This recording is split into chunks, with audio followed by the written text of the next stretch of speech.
Today I am going to try to use one of these propagation stations to water root some Ludisia discolor. So this very cheap propagation station is one of those test tube setups. It's got glass test tubes and a what feels like balsa wood rack, and you fill it with water and then you stick cuttings inside and they should root. I got my propagation station from Amazon, so there wasn't anything special about it. It was just one of the cheapest ones. I use this as a chance to thin my Ludisia discolor that bloomed this winter, and it's just getting a little gangly. I have here 3 test cuttings. I cut them between 2 nodes, and I tried to leave the leaves on top. You can see the old flower spike on this one. And this one I may have to cut in half because I don't know that the bend is going to fit in the test tubes. I did manage to shove the bent one into the test tube, so we'll just do 3. I'm a little bit too nervous to make 5 cuttings, so perhaps I will put something else in the other 2 test tubes. Here is my Ludisia propagation after 2 weeks. I stuck in 2 pieces of Hoya cuttings, 1 and 2, because I only had 3 Ludisia cuttings, and so it's a nice comparison. So you can see that the Hoyas have already rooted, and I should say that the Hoyas actually rooted, oh, you can't see there. The Hoyas had already actually rooted, where is it? Here it is, there's the root. At 7 days, so at a week, but I am not seeing much happening on the Ludisia yet. So there is the 2 weeks of trying to water root Ludisia discolor cuttings.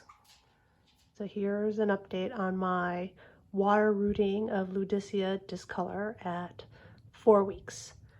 So just here's the Hoyas sort of comparison at 4 weeks. So they had already started rooting at 2 weeks, and now they have lots of roots. And then with my Ludisia cuttings, 2 of them don't seem to have any roots at all.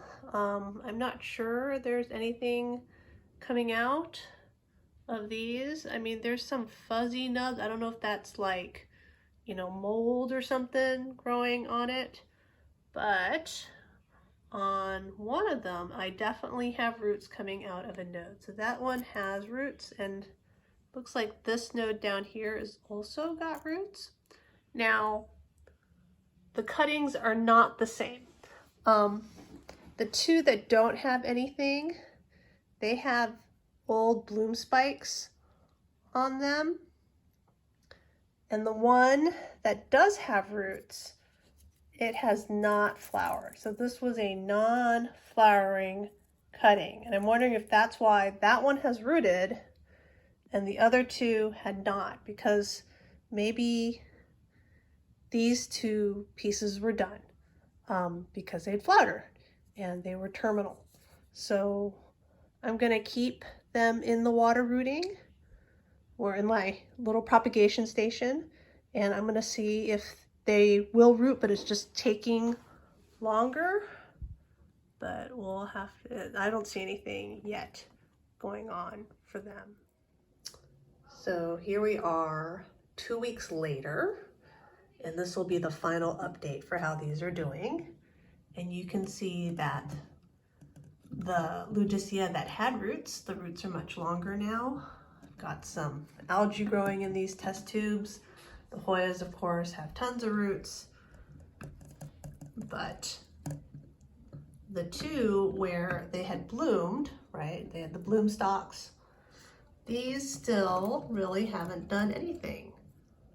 I mean, okay, this one has very tiny roots now. So if you're gonna take cuttings from Ludisia to start a new plant, it's probably best to take ones that haven't bloomed. So this one that hadn't bloomed, it rooted out first. And then the ones that did eventually put out roots. Though this one, I'm not sure it's done anything yet. So let's get a good, without the light on it. No, I'm not seeing anything. So if you want to root cuttings from Ludisia discolor in water, it's doable. And it's best to take cuttings that from pieces that haven't bloomed. And this is, I guess, a month. 2 months after I took the cuttings.